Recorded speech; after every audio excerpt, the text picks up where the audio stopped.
Галуучин охины түүх.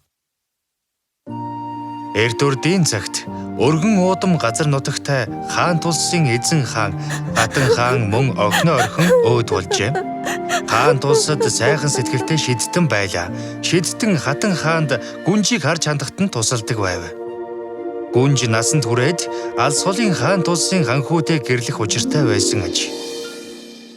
Гүнж ханхүүтэй гэрлэх цаг нь ирж хаан тулсаа орхин аян замдаа гарахад бэлэн болж гинэ. Ээж нь охиныхоо үн тэдлэл тансаг даашинснуудыг бэлдэж өгөв. Хайртай охин минь, чи үн тэдэл авч явах ёстой. Ханхүүтэй ад жаргалтай амьдрахыг ерөөй.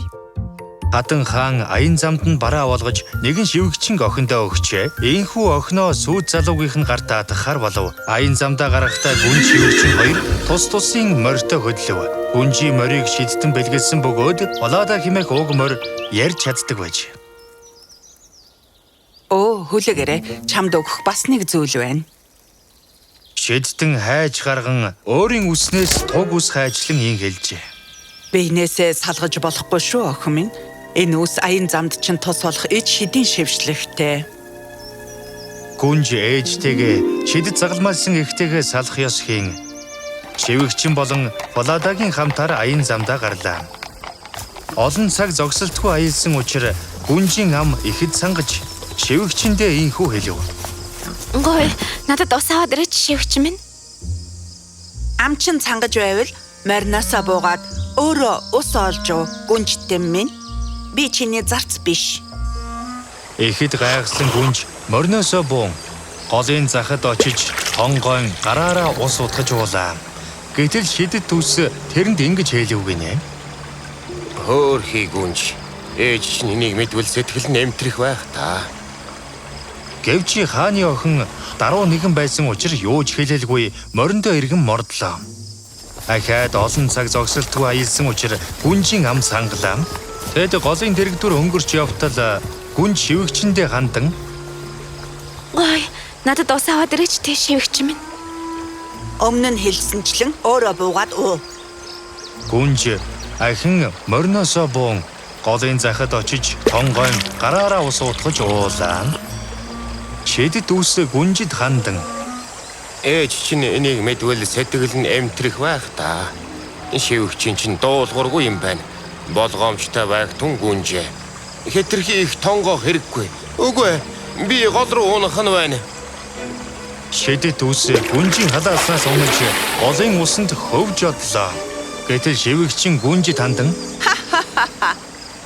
Ингээд чи хүч чадалгүй сул дараа боллоо. Одооноос эхлээд би тушаал өгч чи миний үгийг дагах ёстой. Даашин за талиад надад өг. Чи миний даашинзыг өмсөх болно.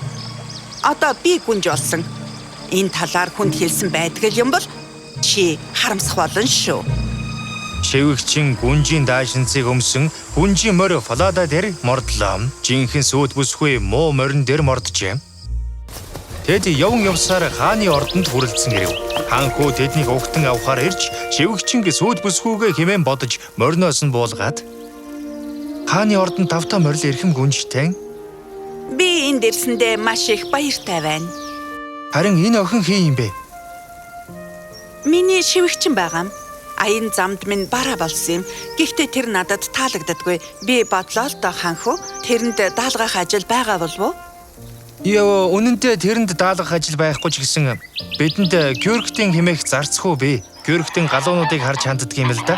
Шивгчин чинь тэрэнд тусалж болох юм? Надад ахаад нэг гуйлт байна ханхүү минь. Гуй. Энэ хүртэл унж ирсэн морьноосоо салахад минь туслаач. Энэ морьноос болж би зам дээр унах шахсан. Үнэндээ шивгчин Фаладаг ярьж чаддаг гэдгийг мэдж байсан учраас жинхэнэ гүнжид яаж хандсныг нь хэлэх байх гэж айсан ажээ. Шивгчин үнэнч хүлэг Фаладаг бодлог үжирдэн алуулжээ. Жинхэнэ гүнж энэ талаар сонсоод гашуудан Фаладагийн толгойг авсан ирээс Фаладагийн толгойг хотын үүдний нүсэр хаалган дээр өлгөхийг гуйлаа. Ингэснээр гүнж өглөө орой бүр хаалгаар гарч орохдоо Фаладаг харах боломжтой байлаа. Хүслээр чинь болгоо. Ингэж тэрээр хаалганы дээр Фаладагийн толгойг өлөглөө. Маргааш өглөө нь гүнж Георгтийн хамт хотын хаалгаар гарахдаа гунигтайгаар Ийхүү хэллээ. Халаада. Үнэн ч хөлөг минь. Сүйт үсгүй.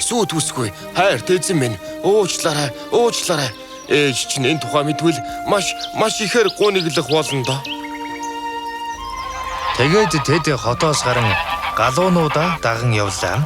Гүнж түр амарч болох газар ирэн зэрэгэлдээ байсан хадан дээр сууж гин. Гүнж үсээ задгаалахад цэвэр мөнгөн үсний болд харагдав.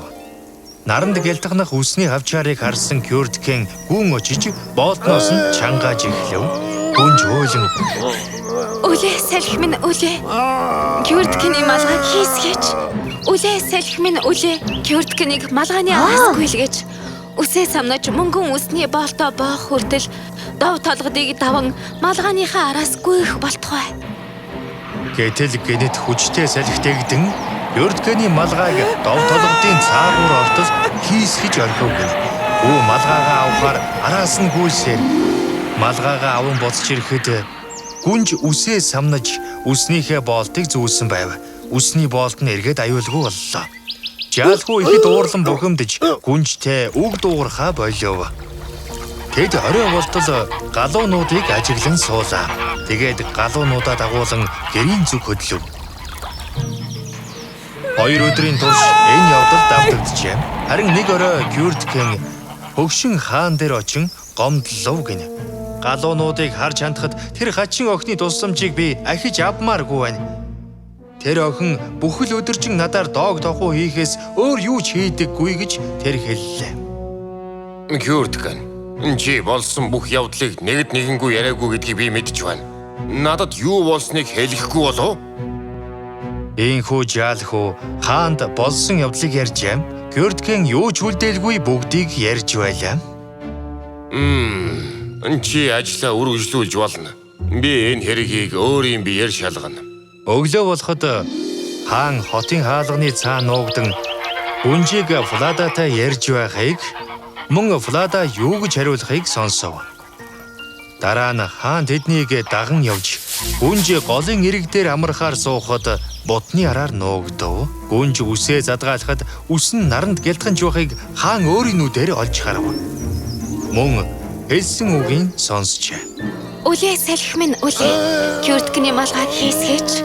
Үлээ салхи минь үлээ. Кёрдкэнийг малгайны араас гүйлгэж. Үсээ самнаж мөнгөн үсний боолтоо боох хүртэл дав толгодыг даван малгайныхаа араас гүйх болтугай. Удалгүй хүчтэй салхитэгдэн Кёрдкэний малгайг дов толгодын цаагуур ортол хийсгэж орхив. Гүү малгайгаа авахар араас нь гүйлээ. Тэр хойгуур гүнж үсээ самнаж боож дуусав. Энэ бүхнийг хөгшин хаан ажиглаж байжээ. Хаан хэнд ч харагдалгүй гэртээ гарлаа. Оройн галуучин охин буцаж ирэхэд хаан түүнийг дуудаж болсон явдлын талаар асуутал охин ихэр татан уйлж эхлэв. Би энэ талаар хэнд ч хэлэх ёсгүй. Өгөөл би амиа алдна. Хөгшин хаан гүнжээс ахин дахин гуйн гүнж болсон бүх явдлыг ярихаас өөр аргагүй болов. Эхнээс нь дуустал үг гэлгүй ярив. Үннийг ярьсан нь түүний хувьд азтай хэрэг боллоо. Чамд ямар ч хор хөнөөл учрахгүй гүнжтэй. Би чамд учирсан гэм бурууг цайруулна. Харин одоо чи гүнжийн ёсоор хувцаслах ёстой. Гүнж хувцсаа солиход хаан эзэн гайхан бишрэв. Гүнж үнэхээр үзэгсэнтэй харагдаж байлаа. Хаан хүүгээ дуудан хуурамч сүйт бүсгүйтэй уулзсан гэдгийг үнэндээ тэр бүсгүй бол гүнжийн шивгчин байсан. Жинхэнэ сүйт бүсгүйн дэрэгдэн зогсож байгааг хэлв. Энэ бүсгүй бол чиний жинхэнэ сүйт бүсгүй хүү минь. Тийм бол би үнэхээр азтай хаан хүү юм аава. Залуу хаан хүү гүнжийн гоо үзэсгэлэн хараад мөн түүний ямар их төвчээр даруу зан гаргасныг сонсоод баярлаж гин. Хуурамч сүйт бүсгүйд юу ч хэлэлгүй хаан бүх түшмлээ дуудуулан их цэнгүүн зохиожээ. Өнөөдөр бид үннийг магтан худлыг шийтгэх болно. Сүйт залуу хааны дэргэд сууж хуурамч сүйт бүсгүй нэг талд нь нөгөө талд нь жинхэнэ сүйт бүсгүй суусан аж. Үннийг сонсоогүй түшмлүүд гүнжийн гоо үзэгсэнд ховстуулж байлаа.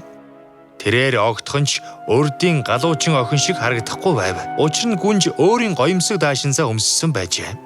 Яаж ингэж зүрхэлвэ?